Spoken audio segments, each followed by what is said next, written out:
فيديو النهارده بقى ان شاء الله هقدم لك فيه افكار حلوه جدا، ان شاء الله تستفيدي منها. تابعي معايا الفيديو وما تنسيش اللايك. اول حاجه هنعمل سباكيتي بولونيز او مكرونه سباكيتي بصوص البولونيز. حاجه كده سهله وسريعه. انا بلجأ للاكله دي لما اكون مستعجله زي اليوم ده كده، كنت مضغوطه ورايا حاجات كتير جدا وجايه من بره، فما فيش اسهل منها بصراحه.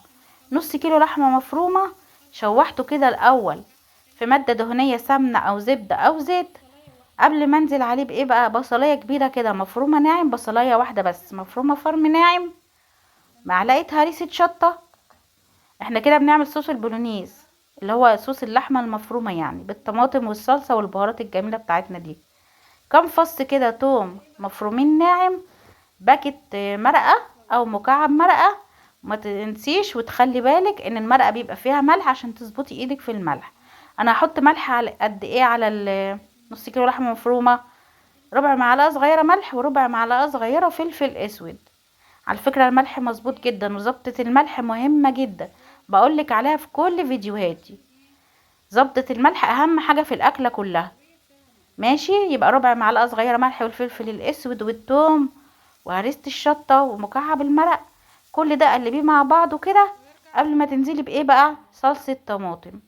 انا هستخدم النهارده نص كيلو مكرونه، محضره له كيلو الا ربع طماطم، مصفياه ومسوياه كده ومسبكاه على النار قبل ما ابتدي ايه انزل بيه على اللحمه. يعني الصلصه خلاص كانت جاهزه معايا، انا كنت عاملاها من قبلها كمان، كانت في الفريزر كمان. كده الصوص البولونيز جاهز معانا. يلا نحضر المكرونه الجميله بتاعتنا. حله نصها ميه بتغلي كويس جدا، هنزل عليها بايه بقى، نص كيلو مكرونه. وطبعا ما تنسيش كل ما تيجي تسلقي المكرونه تضيفي معلقه كبيره ملح، دي مهمة جدا.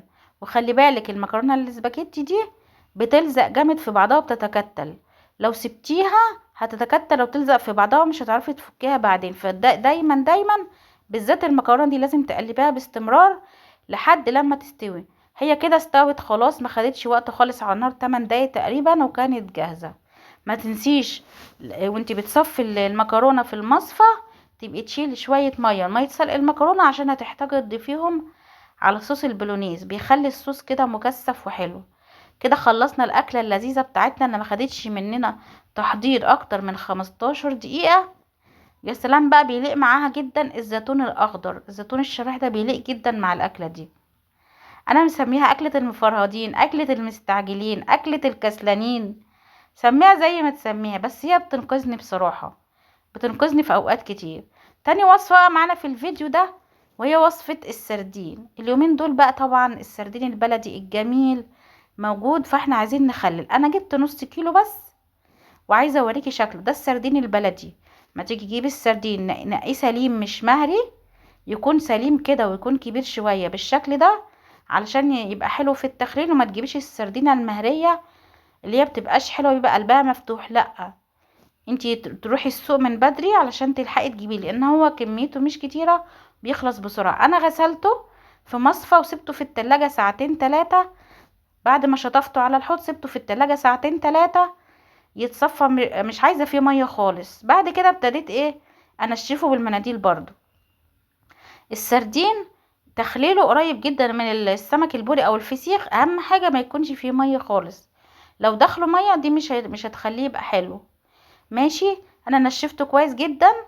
وبعد كده هبتدي احضر محلول التخليل. معايا ربع كوبايه ملح، شويه شطه وشويه بابريكا. ربع كوبايه ملح، ده نص كيلو سردين بس. ربع كوبايه ملح او معلقه كبيره بس على النص كيلو سردين. الملح مهم جدا وظبطة الملح مهمة جدا.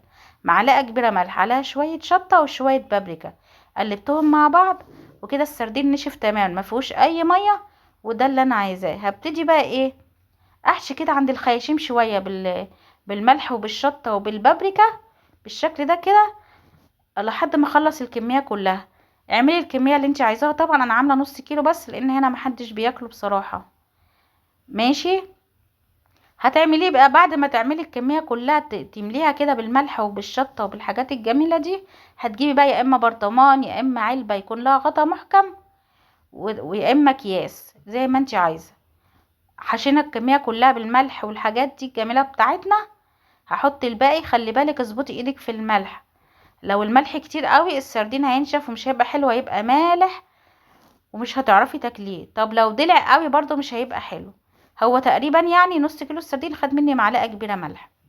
قلبت كل الحاجات دي كلها كده مع بعضها كويس في البرطمان، ونزلت عليها بربع كوبايه زيت.